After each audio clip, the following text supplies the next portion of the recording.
महोदय, मैं अपने बोलने से पहले अपने दल के नेताओं को धन्यवाद देना चाहता हूं, आभार प्रकट करता हूं कि उन्होंने ये सामान्य चर्चा में, बजट के सामान्य चर्चा में मुझे बोलने का प्रथम अवसर दिया है। शहर से ही मैं गांव का किसान हूं, गांव में पैदा लिया, गांव में पला, गांव में बढ़ा।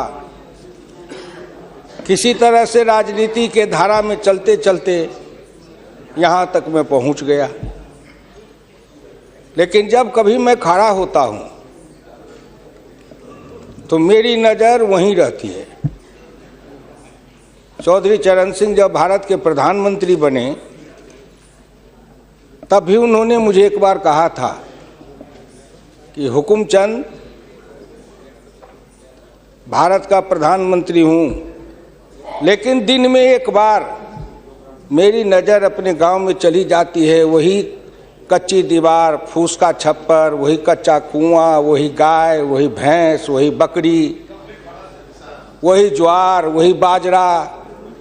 तो जो जहाँ से पैदा लेके आता है, जिस संस्कार में पलता है, आप तो संस्कृत के भी विद्वान हैं अध्यक्ष जी, मनुष्य सब कुछ भूल जाएगा, लेकिन जिस संस्कार में पला है या बढ़ा है वो कभी भूल नहीं सकता है। तो मैं तो उसी संस्कार में पला हूँ, बढ़ा हूँ।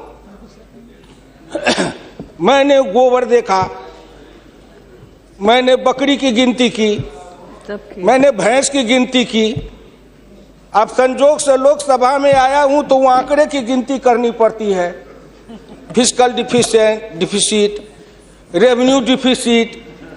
अब मेरे जैसा आदमी उसमें उलझ जाता है कि बकरी गिनूं कि भैंस गिनूं कि डिफिसिट गिनूं। यहाँ आके डेफिसिट गिनो, वहाँ बाद में गिनो। और हम तो केवल वही खोजते हैं। जैसे युद्ध के बाद, सीता माता के साथ युद्ध जीतने के बाद, लंका विजय के बाद, जब बानर भालू के बीच में मणि की माला वितरित की जा रही थी तो वो सब दाने को तोड़ तोड़ के बंदर देख रहे थे। सब हंस पड़े बड़े लोग कि आखिर बंदर बंदर तो है, ये माले क्यों तोड़ रहा है। पूछा कि तुम इस दाने को क्यों तोड़ रहे हो? तो कहा मैं इस हर दाने में सीताराम की मूर्ति देखना चाहता हूँ, और जिस दाने में सीताराम की मूर्ति नहीं हो मेरे लिए निरर्थक है। तो मैं तो बजट के हर पन्ना को पढ़ता हूँ तो देखता हूँ इसमें किसान कहाँ है, इसमें मजदूर कहाँ है, इसमें गांव कहाँ है, इसमें हमारे गाय भैंस के चारा दाना का कुछ है कि नहीं है, इसमें मेरे गांव की जो गरीब औरतें हैं जो खेत में काम करती हैं, पसीना बहाती हैं, मिट्टी पानी में सड़ती हैं, उनके शरीर से बदबू निकलता है। जीवन में कभी एक बार भी उनको लक्स और कौन रेक्सोना साबुन, कौन ये लिपस्टिक पाउडर, ये छूने का, देखने का अवसर नहीं मिलता है। क्या उसकी दुनिया को इन्होंने देखा था? मैं उन्हीं से पूछना चाहता हूं। अब तो बड़ी बड़ी बात करते हो, आगे दिन पीछे गए, गुरु से किया न है तब पछतावा होत क्या, चिड़िया चुग गई खेत। जिस समय वो गांव को देखना था, किसान को देखना था, मजदूर को देखना था, गरीब को देखना था, पिछड़ा को देखना था, दलित को देखना था, गांव की सड़कों को देखना था, गलियों को देखना था, कुआं को देखना था, आपने देखा क्या? आप तो देखते रहे कहीं। ये दो हिंदुस्तान, एक हिंदुस्तान में दो हिंदुस्तान आपने बनाया। एक है भारत, एक है India, that is called Hindustan. आपने बनाया ना। मैं आज भी कहता हूं, अगर मेरे गांव के किसी को उठावे, आंख में पट्टी बांध दे, हिंदुस्तान के कहीं भी, उड़ीसा हो, बंगाल हो, कहीं हो, किसान को लावे, गांव में आंख पर पट्टी बांध दे और एक बार इंडिया गेट पर उसकी आंख को खोल दे, उसको लगेगा कि हम स्वर्ग में चले आए, कि बैकुंठ में चले आए, कि इंद्रपुरी चले आए। इतना का अंतर है। मैं 1977 में एमएलए बन के आया, इंडिया गेट के किनारे पैदल टहल रहा था, एक बड़ी गाड़ी में एक बड़ा कुत्ता जा रहा था, वो अपने मुंह को निकाल के जी लपलपाते जा रहा था। मैं गांव का आदमी खड़ा होकर सोचने लगा कुत्ता जरूर कुछ कह रहा है। मैं एमपी था, कभी दिल्ली देखा नहीं था, मेरे अंदर से आवाज आई कि कुत्ता कह रहा है क्या है, तू गांव का किसान, गरीब, मजदूर, पिछड़ा, दलित, तू क्या जन्म लेके करने आया है? तुझसे मैं सौभाग्यशाली हूं। देख, मैं ठंड गर्म गाड़ी में बैठा हूं, केक खाता हूं, ऑमलेट कटलेट खाता हूं, गद्दे पर सोता हूं। तुमने देखा हिंदुस्तान, तुमसे अच्छा मैं हूं। उस दिन मुझे लगा कि इस हिंदुस्तान के बड़े लोगों के कुत्ते भी मुझसे अच्छी जिंदगी जी के रहे हैं और मुझे उस जिंदगी से भी बदतर जिंदगी जिलाने वाले कोई नहीं है, आप हैं। राज किया है आपने। मैं आंदोलन किया, जेल में गया, जेल में सराया। आज भी पूर्वा हवा चलती है तो आपके पुलिस की लाठी से जो हड्डी में चोट है वो कहीं ना कहीं दर्द करने लगता है। तब मुझे ऐसा एहसास होता है कि जिस राज में मुझे इतना कष्ट मिला था, अगर मेरा बस चले तो उस राज को सदा सर्वदा के लिए हिंदुस्तान से उखाड़ के गया जी में जाके पिंडदान कर दूं, जो फिर निकलने न पाए। क्या बात करते हैं साहब, आपसे मैं आखिर में नहीं जाऊंगा। आप योजना आयोग की बात कर रहे थे, मैं अपने गुरु डॉक्टर लोहिया की बात को आपके सामने मैं दिखाना चाहूंगा। मैं नहीं बोलता, मुझे तो उन्होंने दृष्टि दी थी। इसी लोकसभा में 6 सितंबर 1963 को एक बहस हुई थी, ख्याल रखिएगा, जिस बहस ने पंडित नेहरू को भी हिला दिया था। वो बहस थी 3 आना बनाम 15 आना का। लोहिया ने कहा था, मैंने 27 करोड़ हिंदुस्तान के लिए 3 आने रोज की आमदनी कही, प्रधानमंत्री ने 15 आने रोज की और योजना मंत्री ने 7.5 आने रोज की। अब प्रधानमंत्री और योजना मंत्री आपस में निपट लेंगे कि दोनों में कौन सही है। यही आंकड़े हैं योजना आयोग के। प्रधानमंत्री का है 15 आना, योजना आयोग के मंत्री का है 7.5 आना। जिस योजना आयोग को यह भी नहीं पता 15 आना सही कि 7.5 आना सही, प्रधानमंत्री सही कि योजना मंत्री सही, उसी योजना आयोग को सर पर ढोते रहो।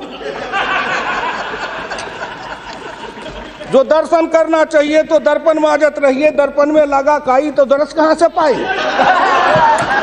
क्या बात करते हैं साहब। इस हिंदुस्तान में अगर किसी का, मैं प्रधानमंत्री जी बैठे हैं, मैं भुक्तभोगी हूं, जिस रोग से मैं पीड़ित हूं, कहीं ना कहीं उस रोग से आप भी पीड़ित हैं। वीरप्पा मोइली जी, आप भी पिछड़े वर्ग से हैं, मैं भी पिछड़े वर्ग से हूं। का दुख जाने दुखिया की, का दुख जाने दुखिया माए, जाके पैर न फटे बीमारी, सो का जाने पीर पड़ाई। आपके मल्लिकार्जुन अर्जुन जी भी उसी दलित समाज से हैं।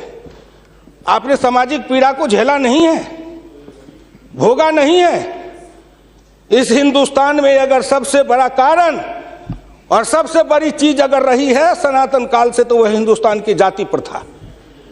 उस जाति प्रथा के कारण क्या क्या नहीं भोगा हमने और क्या नहीं भोगते हैं। अभी अभी चुनाव हो रहा था, श्री नरेंद्र मोदी जी के लिए कोई कह रहा था, मेरे ऑफिस के आगे चाय की दुकान खुलवा देते हैं, फुटपाथ पर जाओ चाय की दुकान के लिए दुकान दे देते हैं। और कुछ कहने के लिए नहीं मिलता है लोगों को, नहीं मिलता है क्या? क्यों उपहास करते हो? मैं लोकसभा में हूं, अगर कोई कहे, शरद यादव गए थे चुनाव लड़ने के लिए अमेठी में, लोकदल से नारा लगा था, शरद यादव वापस जाओ, लाठी लेके भैंस चराओ। कर्पूरी ठाकुर जैसा नाई का बेटा गरीब, जिसके नेतृत्व में बिहार में इतना परिवर्तन किया, वो बिहार का मुख्यमंत्री बना, 27% आरक्षण दिया, हाई स्कूल तक फीस माफ किया, मिडिल स्कूल तक फीस माफ किया, 5 एकड़ से मलगुजारी माफ किया। और कर्पूरी ठाकुर के लिए नारा लगा था, कर्पूरी ठाकुर दिल्ली जाओ, छुड़ा लेके सैलून खोलो। क्या क्या नहीं सहा हूं, क्या क्या नहीं देखा हूं। इसलिए दिल के अंदर वो दर्द और पीड़ा है। क्या फिर कहीं ना कहीं मुझे यह भी लगता है, क्या हिंदुस्तान के पिछड़े और दलित समाज के लोगों ने अपराध किया था कि उसमें जन्म लिया? किसी ने भगवान के यहां दरखास्त दिया था कि मुझको तेली बना दो, मुझको लोहार बना दो, मुझको कुर्मी बना दो, मुझको कहार बना दो, मुझको अहिर बना दो, मुझको कलवार बना दो? कोई दरखास्त देके तो नहीं आया। आज वित्त मंत्री जी को धन्यवाद देगा, प्रधानमंत्री को, कि उन्होंने बजट में कुछ ऐसी योजनाएं बनाई है जिससे हिंदुस्तान के जाति प्रथा के बंधन को ढीला करने का अवसर मिलेगा। जब उनकी आर्थिक चेतना बढ़ेगी, आर्थिक विकास होगा कब? जब गांव में पैसा जाएगा तब, गरीब के हाथ में रोजगार जाएगा तब, उनकी आर्थिक उन्नति होगी तब कहीं जाके उनके जीवन में विकास होगा। आपने सोचा कि गांव का विकास कैसे होगा? क्या प्रधानमंत्री ग्रामीण सिंचाई योजना कोई मामूली है? खर्च पर पाबंदी लगाते हुए डॉक्टर लोहिया ने इसी लोकसभा में बहस करते हुए पंडित नेहरू से कहा था, मैं कुछ नहीं चाहता, एक काम कर दो, सारे लोगों के, बड़े लोगों के खर्च पर सीमा लगा दो, आय पर, आमदनी पर नहीं, खर्च पर सीमा लगाओ, इससे अधिक खर्च नहीं करेगा, और उससे जो पैसा बने उसके एक सिंचाई योजना बनाओ और 20 साल का बॉन्ड बनाओ। मैं कुछ नहीं कहता, केवल हिंदुस्तान के हर खेत में पानी पहुंचा दो, हिंदुस्तान की तरक्की हो जाएगी। डॉक्टर लोहिया इसी सदन में कहे थे। वो तो अग्रवाल थे, बनिया थे, उनको क्या जरूरी थी इस बात को बोलने का? लेकिन मैं कहता हूं कि हिंदुस्तान के गरीब, निर्धन, निर्बल और पिछड़ों का इस युग में अगर एकमात्र राजनीतिक मसीहा पैदा कोई लिया तो डॉक्टर राम मनोहर लोहिया थे, जिन्होंने जगाया, नेतृत्व को पैदा किया गांव के गली से। इसलिए मैं आपसे विनम्र प्रार्थना करना चाहता हूं कि अगर प्रधानमंत्री ग्रामीण सिंचाई योजना से हर खेत को पानी, हर हाथ को काम, दीनदयाल उपाध्याय जी ने कहा, डॉक्टर लोहिया ने कहा, 1 बीघा खेत और 1 गाय, अपनी खेती अपनी राय। हम तो ये लड़ते आ रहे हैं और आज वो सपना साकार हो रहा है। इसलिए मैं आपसे विनम्र प्रार्थना करना चाहूंगा कि सवाल है दृष्टि का, दिशा का और संकल्प का। आपकी दृष्टि कुछ और थी, अब दृष्टि बदली है। हिंदुस्तान के गांव के गरीब, पिछड़े दलितों ने मिलकर कन्याकुमारी से कश्मीर तक, कामरूप से द्वारका धाम तक, इस आसान के साथ आपके शब्दों में, जिनको आप अपने ऑफिस के आगे चाय की दुकान खुलवा रहे थे, वो चाय की बेचने वाला, रेल के फुटपाथ पर पानी पिलाने वाला गरीब, निर्धन, जिनकी मां मजदूरनी का काम करती थी, ऐसे के बेटा को भारत के प्रधानमंत्री की कुर्सी पर बैठाया कि नरेंद्र मोदी आएगा, भारत का प्रधानमंत्री बन जाएगा, गांव गरीब किसान मजदूर के भाग्य चमक जाएगा। उन्होंने इसलिए सपना को देखा है। प्लीज वो हो जाएगा क्या? ये 9 महीना में हो जाएगा। आप नेता बोलते थे, मैं सुन रहा था, मुलायम सिंह आदरणीय बोल रहे थे, मेरे साथी हैं, बरसों तक समाजवादी आंदोलन में लड़े, कि 9 महीना में तो बच्चा पैदा हो जाता है। मैंने कहा कितनी वैज्ञानिक बात कर रहे हैं, ये तो वैज्ञानिकता है, प्रकृति का नियम है, 9 महीना में बच्चा पैदा होता है। लेकिन जो बच्चा पैदा होता है, क्या वो बच्चा 9 महीना में फिर बच्चा पैदा कर देगा क्या?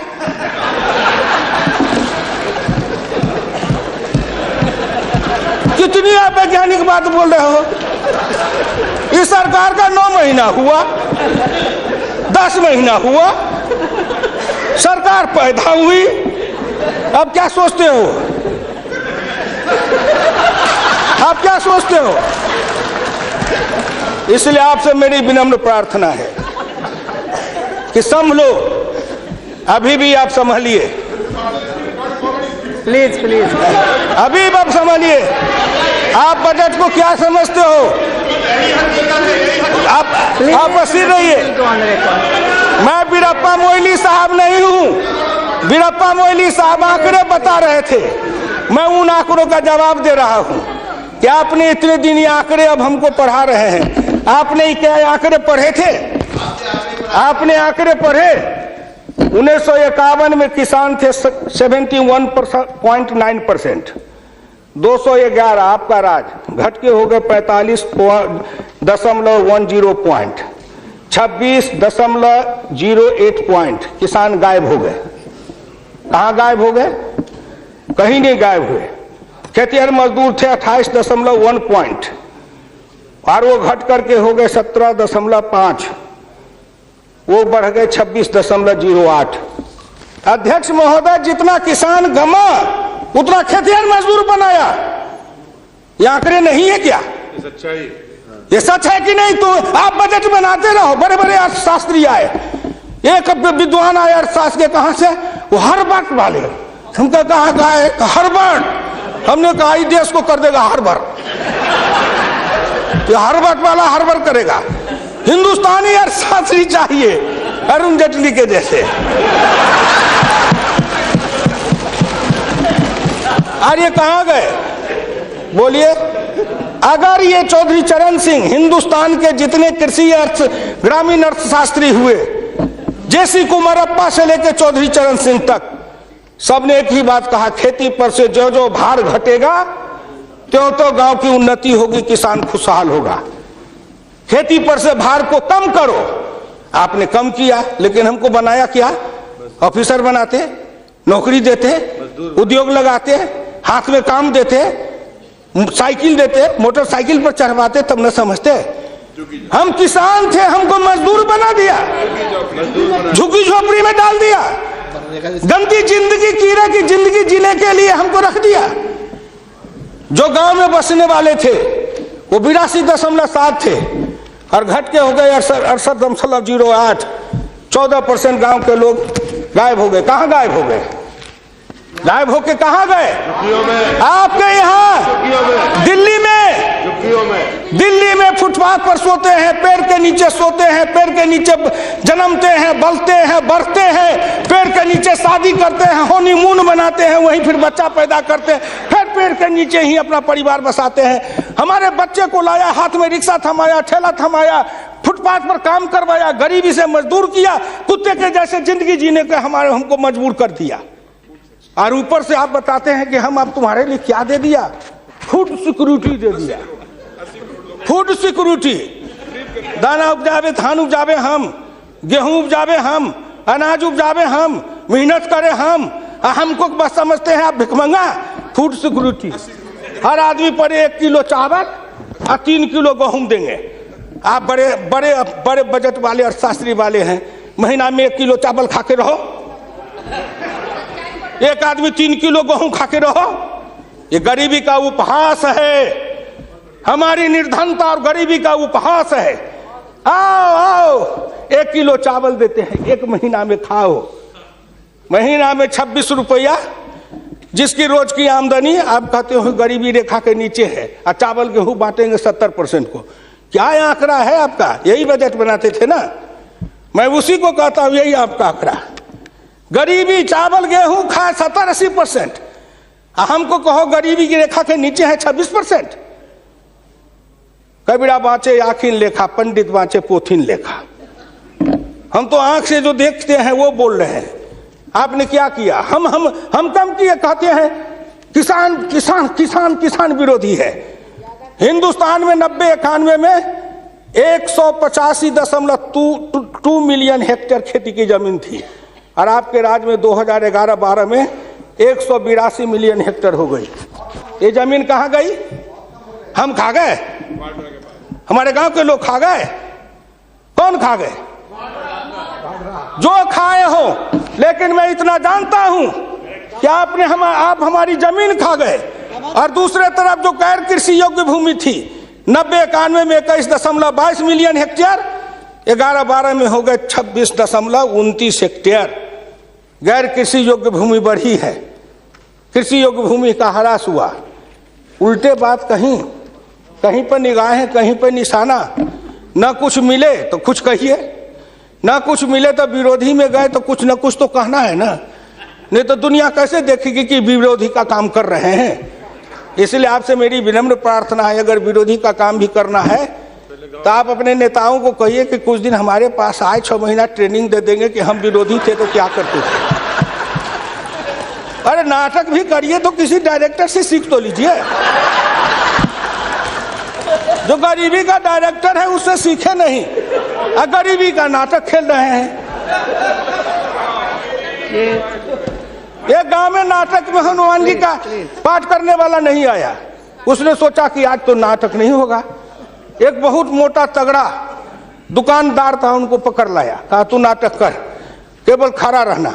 और जब वो खड़ा होकर पाठ करने लगा तो रावण ने डांट के कहा कि कहाँ गए, लाओ तेल घी लाओ, इसके पूंछ में आग लगाओ। उसको हुआ कि अब तो जल के मरेंगे। तो कहा हजूर हम तो हनुमान जी नहीं है, हम तो बनिया है, अपनी दुकान चला रहे थे। वैसे ही आप नाटक करिएगा। इसलिए आपसे मेरी विनम्र प्रार्थना है आपसे मेरी विनम्र प्रार्थना है कि इसको देखिए। दिशा, जब तक आपके पास में दृष्टि नहीं बनेगी, आपकी दिशा नहीं ठीक थी, आपकी दृष्टि नहीं ठीक थी, तो आप संकल्प क्या कर रहे थे? चलता है सब, आप कहे कि हम भी चले, आपका बजट चला, आपकी अर्थनीति चली, आर्थिक विषमता, सामाजिक विषमता, राजनीतिक विषमता, प्रशासनिक विषमता। क्या मैं पूछता हूं कि आपके किसी बजट से इन विषमताओं को अंत करने के लिए कोई काम किया? नहीं किया। इसलिए हमारे गुरु डॉक्टर लोहिया कहते थे कि हिंदुस्तान में जब तक जाति प्रथा है और जब तक इस जाति प्रथा का रोग रहेगा, तब तक हिंदुस्तान का कल्याण नहीं होगा। भ्रष्टाचार के पीछे भी जाति प्रथा है। कोई माननीय प्रधानमंत्री बैठे हैं हिंदुस्तान के अंदर, किसी को अगर चाहेंगे कुछ कर दे प्रधानमंत्री रहते हुए, क्या है जो कर देंगे? जिस जात का सरकारी नौकर होता है, मैं भी इतने दिन तक 54 वर्ष रह के देखा, मंत्री रह के देखा, जिस जात का सरकारी नौकर, उसके ऊपर कलम उठाइए तो उसके जात का न जाने कहां से कहां सभी जगह से लोग आ जाते हैं उसको बचाने के लिए। जात पर हमला, अगर किसी बेईमान पर हमला है तो जात पर हमला, किसी भ्रष्टाचारी पर हमला है तो माना जाता है जात पर हमला है। इस जात को तोड़ने के लिए सबसे बड़ा कदम उठाना पड़ेगा। मैं वित्त मंत्री जी को धन्यवाद देता हूं, प्रधानमंत्री जी को, कि कुछ योजनाएं ऐसी आई हैं, लेकिन मैं एक प्रार्थना करूंगा। हमको कहते हैं कि आरक्षण की बात मैं कहता हूं शुरू दिन से, सदन सहमत हो और आप भी सहमत हो तो प्रधानमंत्री जी से कहूं कि तुरंत लागू करिए, लेकिन इसमें सहमति का सवाल है, राष्ट्रीय सहमति, सदन की सहमति, आपकी सहमति। सब आरक्षण मेरा खत्म कर दीजिए, लेकिन एक कर दीजिए, सरकारी नौकरी और सरकारी सेवा, इन दोनों के लिए अंतर जातीय विवाह को अनिवार्य करिए। न रहेगी जाति, न रहेगा बांस, न बजेगी बांसुरी, जातियां टूटेगी। अंतर जातीयता के कारण हिंदुस्तान में एक जाति बनेगी, वह जाति बनेगी भारतीय, वह जाति बनेगी मानव जाति। इन जातियों के रेखा को तोड़िए। इसके लिए अगर कर सकते हैं तो आप सहमत है तो बोलिए। आप कहते हैं गरीब और अमीर मिटा देंगे, लेकिन न्यूनतम और अधिकतम की रेखा तय कर दे, यह सरकार करना चाहे, नरेंद्र मोदी जी चुटकी में कर देंगे, क्योंकि इनका क्या बिगड़ेगा? इनका कुछ नहीं बिगड़ेगा। नरेंद्र मोदी जी अगर न्यूनतम और अधिकतम की रेखा तय करेंगे तो इनका कुछ जाएगा, न परिवार का जाएगा, न बाल बच्चे का जाएगा, किसी का कुछ नहीं बिगड़ने वाला है। लेकिन चिल्लाने लगेंगे तो हम 100 से कम, न 1000 से ज्यादा, समाजवाद का यही तकाजा। बड़े समाजवाद की बात करते हैं। मैं ज्यादा समय नहीं लूंगा, मैं इनको समाजवाद की बात अपने गुरु डॉक्टर लोहिया की पढ़ के सुना दूंगा। और हमारे कुछ समाजवादी हैं, अब वो तथाकथित समाजवादी हो गए हैं। समाजवादी तो रहे नहीं, लेकिन तथाकथित हैं। आप मुझको कह देंगे कि आप भाजपा में चले गए, मैं भाजपा में क्यों आऊं? आपके ऐसे दल बने, इस दल के टुकड़े 1000 हुए, कोई यहाँ गिरे, कोई वहां गिरे। मैं कहाँ दौड़ा फिरता, मैं चला आया भाजपा में।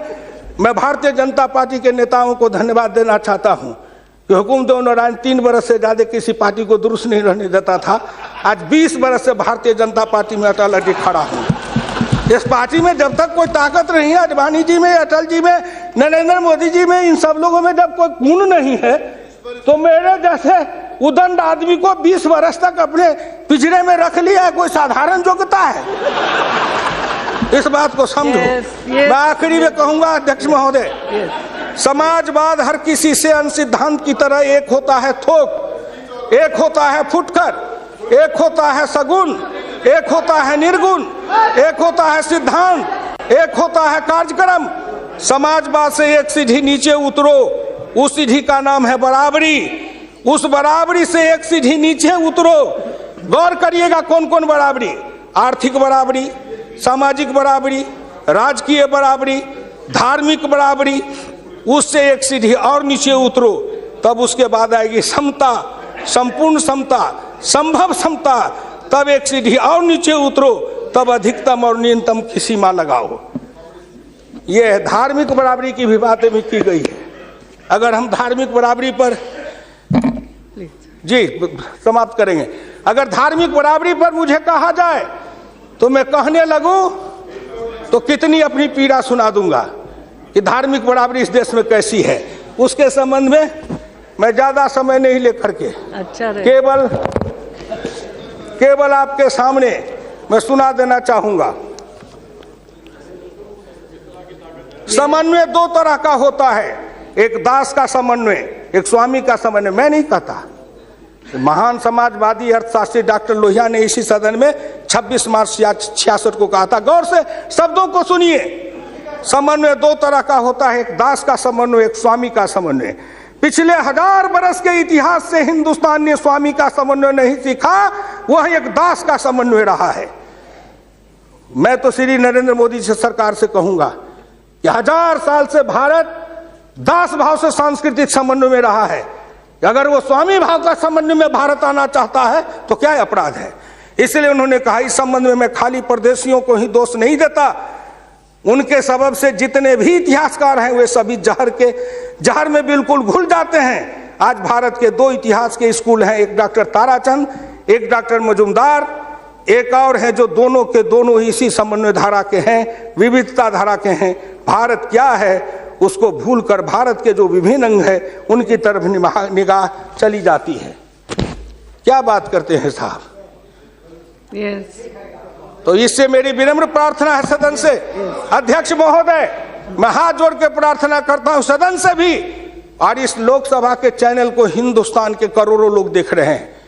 मैं उन गांव के गरीबों, किसानों, मजदूरों से कहता हूं, गांव गरीब, मजदूर, किसान, पिछड़ा, दलित और नौजवान, मिलके देश बनाओ, आओ देश बनाएंगे।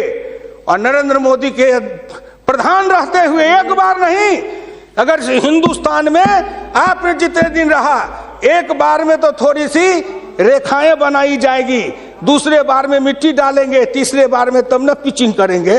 तो हमको भी आपको इतना समय दिया, तो मैं गांव गरीब, किसान, मजदूर, पिछड़े, दलित, इन सब से हाथ जोड़ के प्रार्थना नौजवानों से करना चाहता हूं, आओ कदम में कदम मिलाओ, मिलके हिंदुस्तान को बनाओ, समता लाएंगे, आर्थिक समता, सामाजिक समता, राजनीतिक समता। अगर इन्होंने मुझको 12 रुपया महीना पर जीवन बीमा कर दिया तो बड़े लोगों का कलेजा फटने लगा कि 12 रुपया में सबको जीवन बीमा कर रहे हैं।